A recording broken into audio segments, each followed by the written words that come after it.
Hey, what's going on, everybody? I don't have my proper mic set up, but I just wanted to make this video really quickly to push it out there. There is a lot of hate and skepticism swirling around in the Tesla community that I have observed. And I think this has to do with everybody having a ton of downtime during the holidays, and a combination of that along with fear of missing out. A lot of Hardware 3 owners are feeling really burnt and just quite frankly deflated, and they're feeling less and less relevant as the days go on. Now, I know Tesla's working to release updates for Hardware 3. Hardware 3 is not dead. I've joked about this multiple times on X. There's a scene in Monty Python where they're wheeling wheelbarrows around, and they're saying, they're collecting the dead people at, I think it was like a famine or a big, what do you call it? Like a pandemic or whatever that came through the area, and people were like dying. Maybe it was like a war zone. I can't remember exactly what caused people to die, but they were going around collecting people that were dead, the dead bodies. And they picked up some old man, and he's like, "I'm not dead yet." And he's like trying to convince them that they shouldn't be bringing him to the burial grounds. And it's funny because that's kind of like with full self-driving, with Hardware 3. It's not dead yet. But it is becoming more and more irrelevant, and that's really a sad thing, especially if you bought your car in mid-2023 and still had a Hardware 3 vehicle. And I understand that some people overseas accepted delivery of brand new Teslas in 2024 with Hardware 3. So don't lose hope, I would say, as far as full self-driving. It could be years. It could be, and this is one thing that always happens in the Tesla community is the early adopters, they kind of get screwed a little bit. And you can kind of view yourself, even as a Hardware 3 owner, as an early adopter. So Tesla really thought they'd be able to solve it with Hardware 3, and they're not going to, due to corporate policies and all the legal reasons, they're not going to go out and say, hey, we screwed up, it's not possible with Hardware 3. And we have to remind ourselves that Tesla still doesn't know whether they can achieve unsupervised FSD on Hardware 3. It's going to take a long time here. Nobody knows, and I think that's the biggest frustration, is that nobody knows how long they have to wait to figure that out. And now I really feel bad for, and my heart goes out to all of you that put down good money to buy FSD on a Hardware 3 vehicle. I think Tesla really should do the right thing and help those owners out and make sure that they get the necessary hardware upgrades. And as I know, and people are going to come flooding my comments saying, well, don't you know that Elon already promised? Yes, I do know that. I posted a lot of videos about that. Elon mentioned in the earnings call for the fourth quarter 2024 that Tesla would honor all of the Hardware 3 owners by providing a free hardware upgrade. I think what's going to end up happening, and I've mentioned this before as well, is that there's going to be a Hardware 3.5 or a Hardware 5-ish, like a watered-down version of Hardware 5 release that it either includes just the CPU or the CPU and the cameras, where we get a retrofit. And that will happen. Nobody knows when it's going to happen. And that's the biggest, like I said, the biggest angst that these owners have right now. Now, the Tesla Ho posted a really interesting post, and I started laughing out loud because it really was very relevant to my world right now. And it's very normal to have these thoughts swirling around in your head of skepticism, hate, fear of missing out, kind of it's just very easy to get absorbed in all of this. And you are going to see these videos going out where, oh, hey, it's the best thing ever. And when you see everybody gravitating toward Hardware 4 and the latest FSD version 13, you're going to think, man, oh man, I can't even witness that. I can't experience it. You can go out to a delivery center and test it out. You can do a test drive of version 13. Find a friend, find somebody else in the area. If you really want to try version 13, it's not impossible, is my point. But I do feel for you because you are feeling left out, especially if technology is really important to you like it is for me. I am constantly, my whole channel's built around tracking the progress of full self-driving. Now, unlike some Tesla owners, it takes years of saving up money to be able to afford a new car. And that's my case, and I just can't just on a whim go out and buy a new car. There are some people that buy new cars more frequently than I buy new underwear. And I kind of laugh thinking about that, but it's actually true. The Tesla community is filled with people that have high levels of disposable income. And then there are other Tesla owners that just don't have that situation maxed out. Now, I think that really relies on having two incomes for your family. You know, husband and wife are working, for example. In my case, it's a single family income. I have a family of 5, and I just can't go out and buy a new car. And I'll tell you why. And I think people can relate. My oldest daughter, she's going to need a new violin. She's upgrading to a full-size violin right now, and that's going to be $5,000-$10,000, depending on how nice of a violin we want to get her.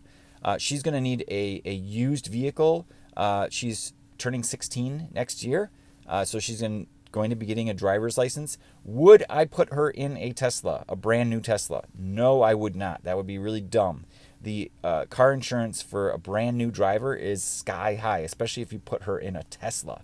So I'm not going to be getting a new car for my 16-year-old daughter. I'm just going to put that straight out there. She might drive my Model 3, but if I am smart about it, I'm going to buy a very low-cost used vehicle. I did a report on my 2019 Model 3. My car today is worth $13,000. I paid, thankfully I didn't pay $12,000 or $15,000 for FSD. It got up all the way up to $15,000. I paid $6,000 for FSD. So that means my car is only worth $7,000. Well, we all know that FSD isn't counted in the resale value of your car, but it just really kills me to see my car worth only $13,000. Now, that was Carvana. Okay, I'm sure I could go anywhere else or sell it privately and make a lot more money back on this car, but I'm not selling my car. And I think if you take that mindset of owning your car for a really long time, until, you know, drive it into the ground type of thing, you can really lower the total cost of ownership. And that, I think, is the wisest thing to do. But just getting back to all the hate swirling around, I think it's natural to watch videos and hear people say, oh, it's executing perfectly, it's never done stuff like this, it's doing great, it's amazing. And then to think to yourself, why should I trust these people? Because they said the last version was also flawless. And it wasn't. And now you're saying it's been fixed? Why didn't you talk about the issues before? Well, I'm going to tell you exactly why people are doing this. First of all, they want views. It's very natural for a content creator to want as many views as possible for their videos. So their title is going to highlight the main thing. Now, most content creators are not trying to create clickbait titles. It's just they try to avoid that. Seeing comments where people are upset about a clickbait title, that resonates deeply with a content creator. They're not purposefully trying to create clickbait titles. They're on the verge of it, though, because clickbait obviously is going to try to attract as many viewers as possible. YouTube does have an algorithm, so these creators are doing their best to get as many views as possible. Think of it like a big piece of meat, maybe not so big, but there's like dozens of lions around an area. You're in the safari, and you throw a piece of meat out, and you've got all these lions like tearing apart this one piece of meat. And now there's like 7 lions that didn't get any food. Do you think they're going to be happy? Do you think they're going to be very pleased with their situation? No, they're going to be pissed. They're going to be mad. They're going to be hungry. They're going to be famined. Now, the people on Hardware 3 are kind of feeling that pain right now, especially those that base their channels, like myself, around full self-driving.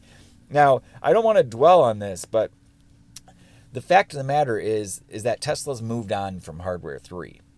And it's a sad reality, but it is a fact. Now, just getting back to these content creators, that are creating these amazing drives, or filming these amazing drives and talking about how amazingly flawless it is.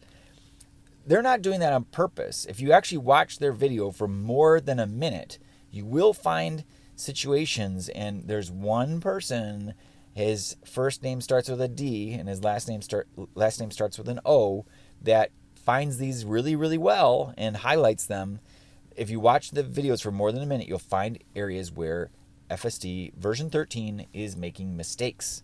And unfortunately, those videos, they skyrocket to the top. Everyone's like, oh, look, yeah, it's not perfect at all. Oh, this is horrible. This is the worst thing ever. Oh my gosh. And I am to blame for that as well. I posted something very recently saying, hey, my version 12 works great. Version 13 here is running through red lights and running through stop signs. Like, what's up with this? Like, if it's so great, why would it be doing that? It's natural, I think, for content creators to have buyer's remorse, or I don't know if that's the right word, but jealousy, anger, resentment, anger, all of these things are swirling in these owners' heads. And that's natural. We shouldn't be like trying to push that down and say, that's wrong. You shouldn't be mad. Go out and just experience it yourself. You loser, buy a new car. No. We should not be thinking like that, and people should not be posting like that. People should just be scrolling and passing on. And I look at my old posts and I cringe a little bit. I'm like, oof, that just sounds really like an old man, like he's cynical and kind of like it's not very pleasing to read, because it's like, yeah, he's dwelling, and that's I have a bad habit of dwelling on stuff. It's hard not to during the holiday season when there's not a ton of stuff going on. But anyway, my point is that these content creators are not purposefully trying to emphasize how amazing it is and just cover only the best things possible. They're also talking about the bad side of the technology. We just have to watch and pick those out and understand that, hey, it's not perfect. It is definitely not perfect. And you have to understand also that they want Tesla to succeed. I think we all want Tesla to succeed. So how do you help a company succeed? Well, you don't highlight the areas and get a bat out and say, hey, you guys are doing horrible. This is so bad. Look at these issues. No, you don't do that. You say, hey, great job. This is a big step forward. And I think we can all recognize that version 13 is a big step forward. And a lot of that has to do with the cameras and the higher resolution. I think it's 5 megapixel per camera versus 1.5 megapixel with the hardware 3 cameras. That in and of itself creates a lot more accuracy. And then this processing speed of AI4 is so much faster that it can react twice as fast. So that those two combinations are what's really driving a lot of progress here. And it sounds like it's able to react faster, it's able to drive smoother. All of these things are being realized and recognized in the community. So rather than get angry when we see those videos, we should just kind of sit back and smile and say, I'm buying more Tesla stock. And that's the approach to take, is to just sit back and be patient and know that, hey, eventually I'm going to leapfrog them. I'll be ahead of them in the future. Because realistically, and this was the big deciding factor for me, if I, and I think I mentioned this before, if I wanted to buy an AI4 car, I could have done it yesterday. I could have gone out. In fact, before December 15th, when the 0% APR financing ended, I was about ready to pull the trigger. I'll be honest. My wife was not on board, and that's why we decided not to do it. But I was this close to getting a new car. What caused me not to was the fact that I would have, again, and this is very common with Tesla, I would have buyer's remorse. I'd be like, oh man, like AI5 would come out and I'd be mad again. And I'd be like, oh, I made the wrong choice. And I did not want to have that happen all over again. So again, there's a limit to how many new cars I can buy. And I chose not to buy 2 new cars in the next 3 to 5 years. And I think AI5 will come out in the next 2 years. I really do. Because Elon mentioned end of 2025. He said the second half. And then he posted again where it would be coming out around the beginning of 2026. We don't know exactly when, but we should prepare ourselves for that time to be able to afford a new car then, rather than getting hardware 4. And that's my strong opinion. Anyway, my videos from here are going to get very few views, and I'm prepared for that. I'm ready. Bring it on. Hey, I'll eventually, as I mentioned before, someone was like, hey, your videos are more and more irrelevant. You're right. That's right.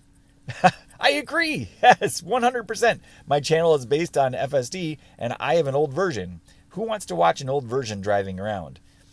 Nobody. So I get that. I look at my channel like a sine curve, and it's a sine curve going up. So it's going to go up and down. It's going to have its ebbs and flows, and that's fine. That's totally fine for me. So what that means is that I need to get creative and generate some new types of videos. And I've got a lot of those coming up. Obstacle avoidance here, something that I don't see a ton of recently.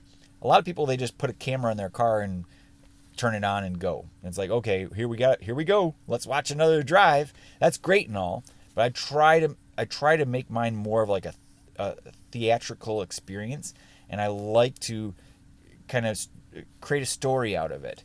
And a lot of times that's doing the audio afterwards rather than, and there's different types of audiences, right? That some people want to watch people driving and talking on the fly, kind of like a vlog, if you will. And then there's other people that want to sit back, like AI Driver. I aspire to create videos like him. He's amazing. He does such a great job. And JD, if you're watching this, keep up the awesome work. I love your stuff.